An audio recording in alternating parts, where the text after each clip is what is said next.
O Senhor esteja convosco. Proclamação do Evangelho de Jesus Cristo, segundo Lucas. Naquele tempo, o anjo Gabriel foi enviado por Deus a uma cidade da Galileia, chamada Nazaré, a uma virgem prometida em casamento a um homem chamado José. Ele, José, era da descendência de Davi, e o nome da virgem era Maria. O anjo entrou onde ela estava e disse: "Alegre-te, cheia de graça, o Senhor está contigo." Maria ficou perturbada com essas palavras e começou a pensar qual seria o significado da saudação. O anjo então disse-lhe: "Não tenhas medo, Maria, porque encontraste graça diante de Deus. Eis que conceberás e dará à luz um filho, a quem porás o nome de Jesus. Ele será grande, será chamado Filho do Altíssimo, e o Senhor Deus lhe dará o trono do seu pai Davi. Ele reinará para sempre sobre os descendentes de Jacó, e o seu reino não terá fim." Maria perguntou ao anjo: "Como acontecerá isso, se eu não conheço homem algum?"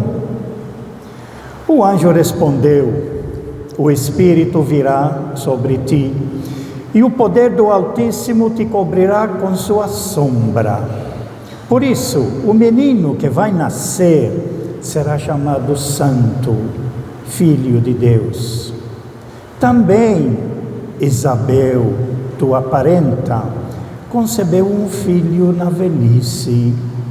Este já é o 6º mês daquela que era considerada estéril, porque para Deus nada é impossível." Maria então disse: "Eis aqui a serva do Senhor, faça-se em mim segundo a tua palavra."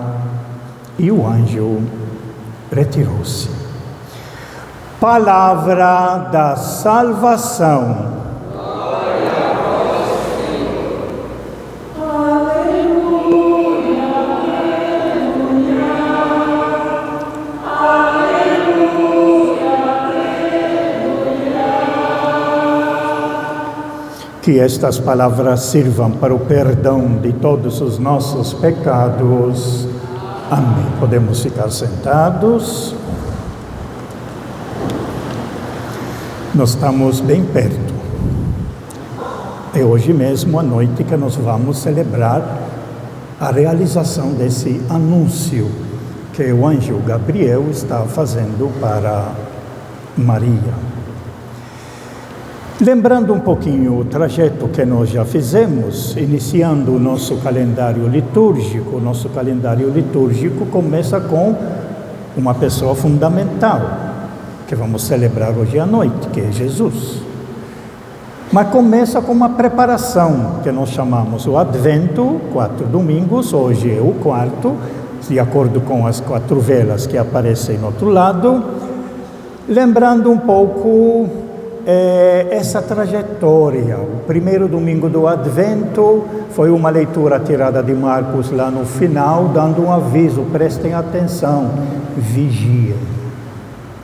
Vigiem diante de perigos que existem, por isso precisa ficar atento, alerta, acordado. Mas também vigiar para descobrir onde está Deus presente em nós. Aonde que aparece a presença de Deus, E onde que aparece a presença do inimigo de Deus, que é a destruição, a morte, o mal, o ódio, a vingança, as guerras, as maldades. Precisa vigiar, precisa saber discernir, para saber escolher e no momento de grande perigo saber como escapar e fugir daquilo que quer destruir a vida. No segundo domingo do Advento, a igreja nos apresentou já o primeiro texto do Evangelho de Marcos, primeiros 8 versículos, que nós vamos estudar esse Evangelho durante esse ano litúrgico, até a festa de Cristo Rei do ano que vem, que encerramos então esse ano litúrgico chamado B.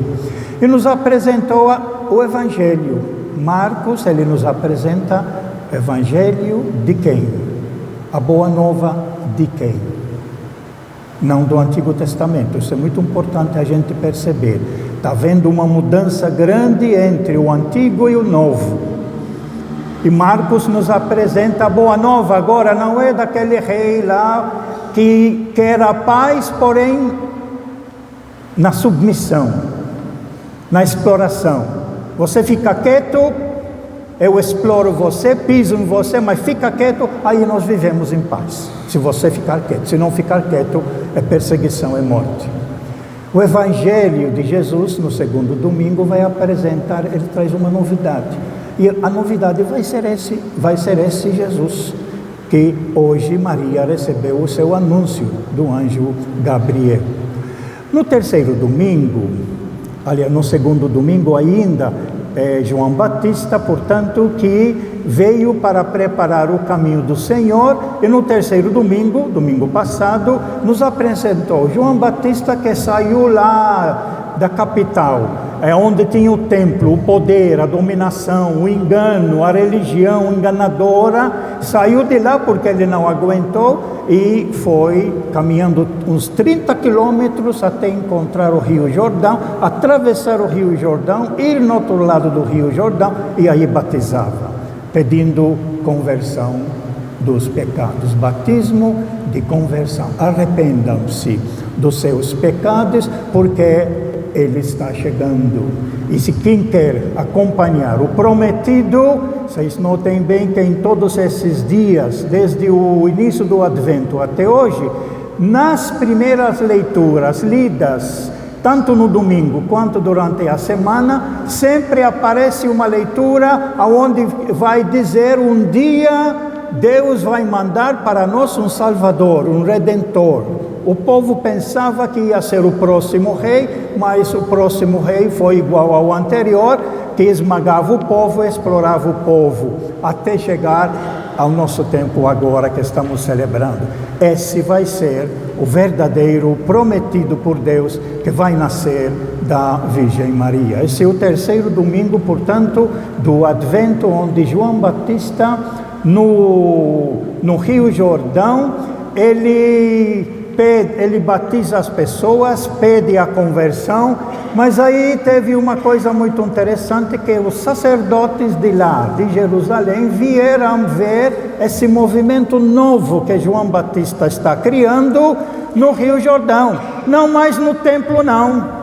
O povo não está indo mais no templo, porque ele vai lá no Rio Jordão atrás de João Batista, porque o povo percebe. E muita gente percebe na vida quem quer lhe enganar e quem lhe apresenta um projeto de vida para poder conviver na fraternidade em paz. Esse foi o projeto de João Batista. Então os sacerdotes lá no templo, dominadores no templo da religião, onde acreditava que estava Deus, a presença de Deus, mas aí vai perceber que a presença de Deus parece que está mudando. Não está mais lá, mas está agora lá na periferia onde João Batista estava batizando. Esse movimento precisa ser percebido, e a nossa leitura de hoje nos ajuda também a entender isso. Então João Batista agora, ele responde que ele não é o Messias, que ele não é Elias, que ele não é o profeta. Essa é a leitura da semana passada. Então quem és? Eu vim preparar o caminho para aquele, e aqui uma frase muito importante: há no meio de vós alguém que vocês não conhecem. E esse é Jesus, que está sendo anunciado hoje para Maria. Esses são os 3 domingos passados, e agora nesse 4º domingo a liturgia nos apresenta já nas portas do nascimento de Jesus a anunciação do anjo Gabriel a Maria. Para a gente poder entender exatamente esse texto de hoje, onde que foi parar aqui?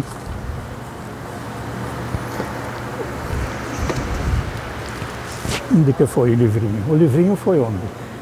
Ué, quem que me tirou isso? Então, para a gente poder entender essa nossa leitura de hoje, nós precisamos entender o Evangelho de Lucas no seu capítulo 1. Até agora nós lemos o capítulo 1 durante a semana, e hoje é o último pedaço do capítulo 1, porque essa noite, na noite de Natal, nós vamos iniciar o capítulo 2 de Lucas. Eu aconselho vocês para vocês lerem nesse tempo, durante a semana, os capítulos 1 e 2 de Lucas, mas em sequência. Se não ler em sequência, não capta. Sempre vai ser enganado e levado a entender e explicar outras coisas que não tem nada a ver.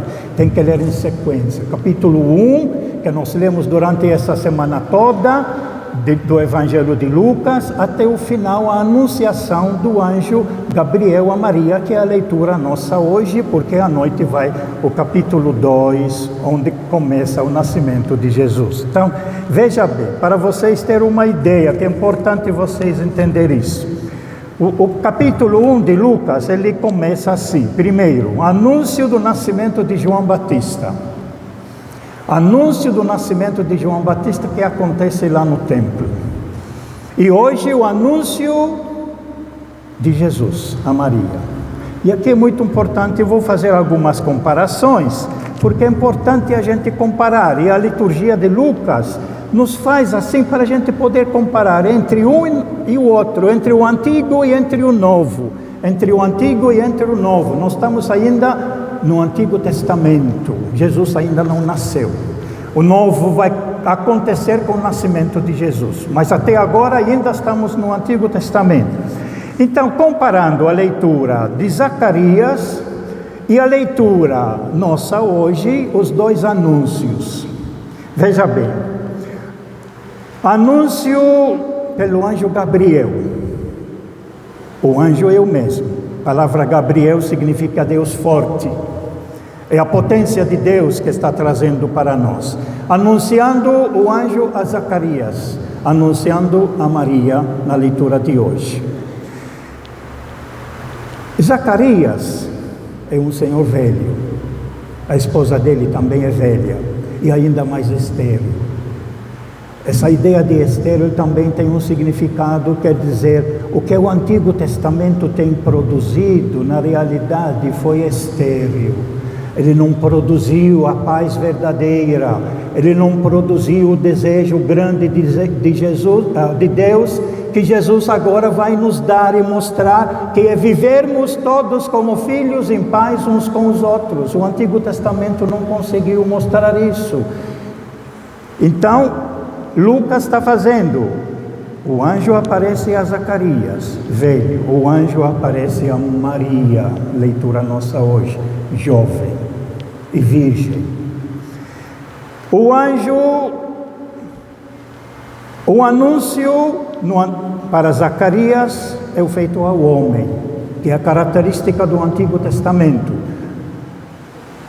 O homem no Antigo Testamento é a peça central onde passa de geração em geração. Não é da mulher, não, do homem para o filho, para o neto, para o bisneto. Característica do Antigo Testamento, de onde vai sair exatamente aquela ideia patriarcal. É o homem, que nós estamos lutando tanto hoje, porque Jesus nos revelou outra coisa e mostrou outra coisa, inclusive já vai fazer o passo.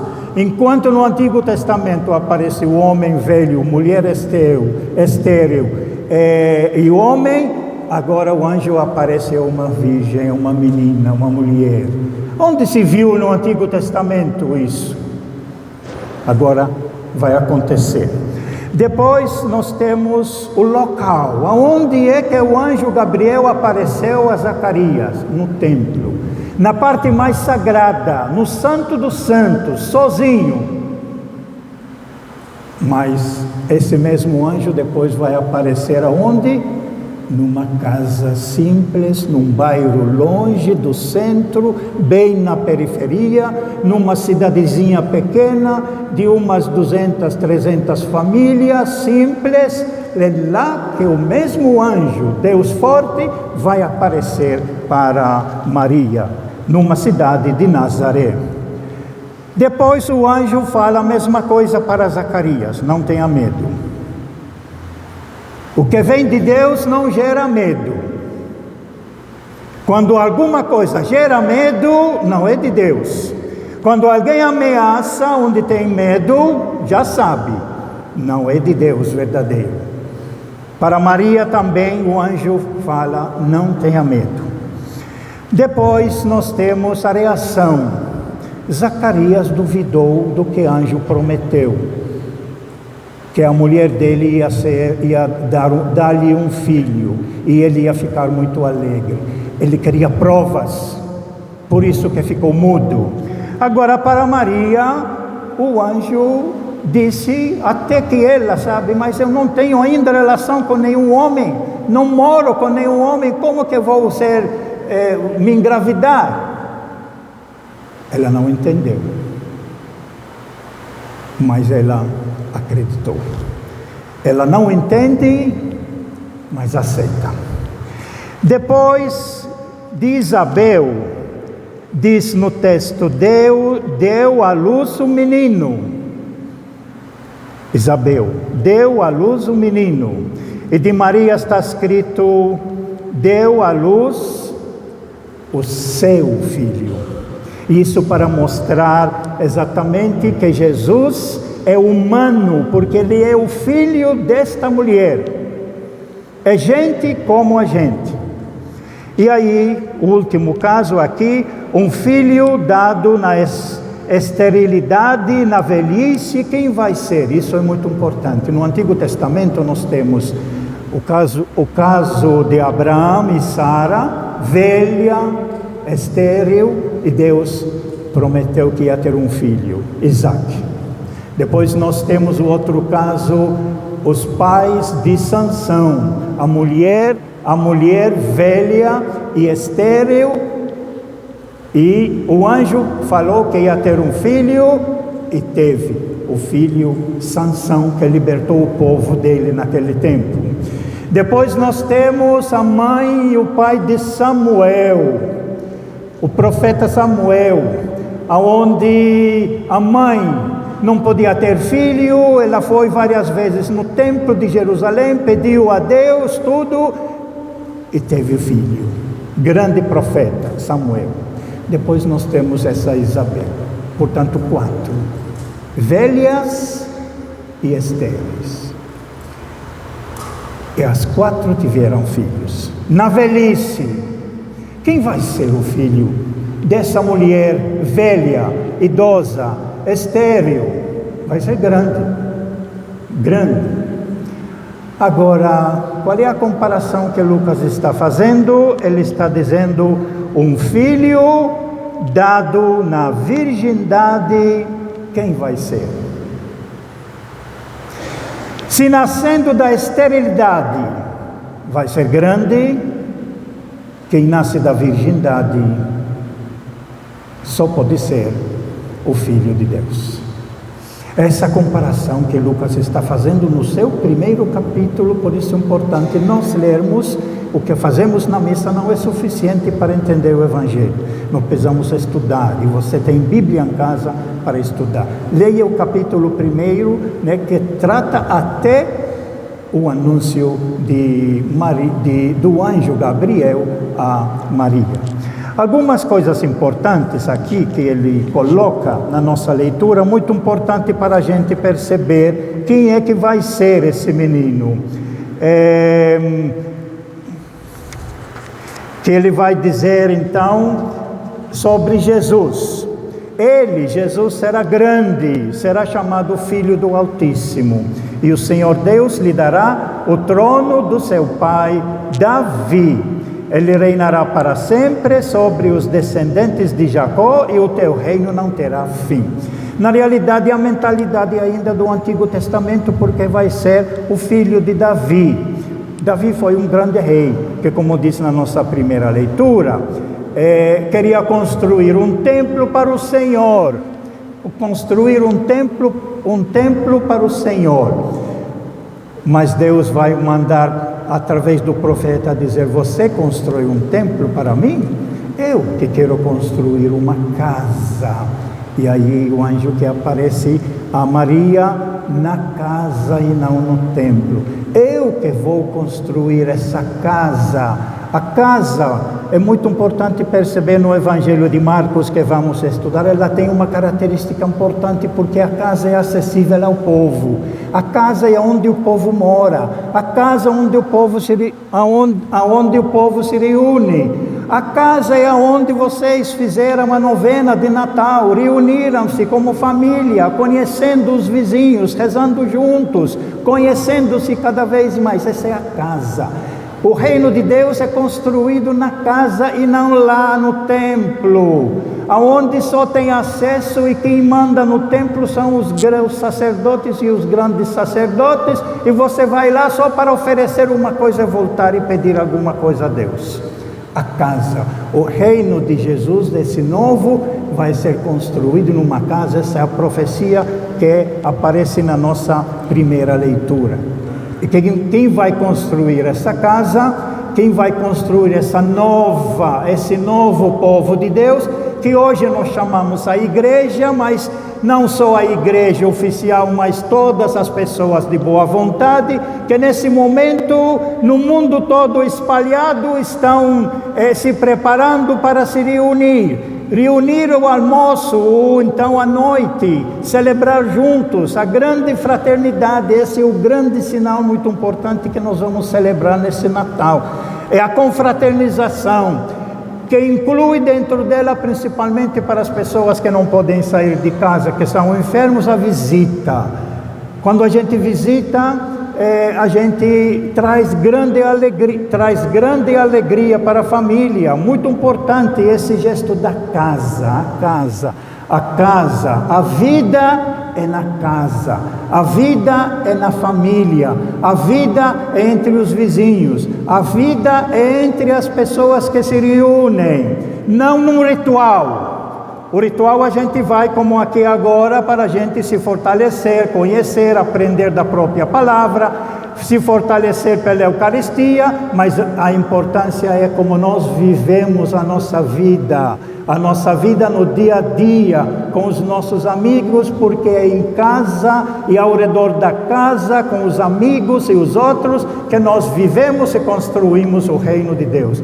Isso é fundamental a gente entender. Diante dessa correria toda que vocês estão percebendo, fazendo compras, preparando isso, o essencial vai ser o conhecimento, o encontro, a ajuda mútua, a solidariedade, a conversa, o encontro com tanta gente que não teve oportunidade de se encontrar, que talvez um ano passou e não teve oportunidade de conversa. Esse que é o reino de Deus. Jesus nos traz já uma radicalidade fundamental, que é essa, a nossa fraternidade. Vocês podem perceber que em tudo que está sendo celebrado, mesmo entre aqueles que não são católicos e que não frequentam a igreja, mas o que está sendo celebrado é a amizade entre as pessoas, é a construção do reino de Deus, para poder contar com essa amizade a vida inteira, não apenas nesse momento de Natal, porque criando laços, esses laços se firmam na pessoa e a gente aumenta essa fraternidade tão desejada por Deus. E eu quero terminar aqui a minha reflexão com uma pequena observação que um padre da Itália ele fez, e eu vou ler ela porque achei muito importante sobre esse tema de hoje. Diz assim: Esse é o padre Hermes Ronchi, é um frei. A primeira grande novidade do cristianismo é que ele não começa no templo, mas numa casa. O anjo Gabriel bate as asas diante da descrença de Zacarias e voa de Jerusalém para um vilarejo sem história, que é Nazaré. O cristianismo não começa no imenso átrio do templo, mas numa kitnet de gente pobre, na casa cabana de Maria. O cristianismo não começa nem entre os castiçais de ouro do altar, mas na cozinha, entre panelas e lenha. Não na cidade dos reis, mas numa vila empoeirada, nunca antes mencionada na Bíblia. Aos escribas, doutores da lei e rabinos especialistas, o anjo prefere uma moça aldeã, uma adolescente que acaba de se tornar mulher. Deus entra no mundo por baixo, pelos últimos da fila, pela periferia, por mim, por você, por cada um de nós. Tendo encontrado resistência no centro, o anjo Gabriel se volta para os confins do mundo, para a Galileia dos pagãos, voa do que era considerado sagrado do templo para o que é considerado profano, voa do templo para casa, voa do sacerdote para uma mulher, voa do velho para a menina. O Evangelho começa assim, com a saída de Deus do espaço do sagrado e a sua encarnação na vida cotidiana. A vida é a coisa mais sagrada que existe. Na fadiga e na alegria do cotidiano, a vida, que é santa, celebra a sua liturgia. Frei Hermes Ronchi. Louvado seja nosso Senhor Jesus Cristo. Creio em Deus Pai.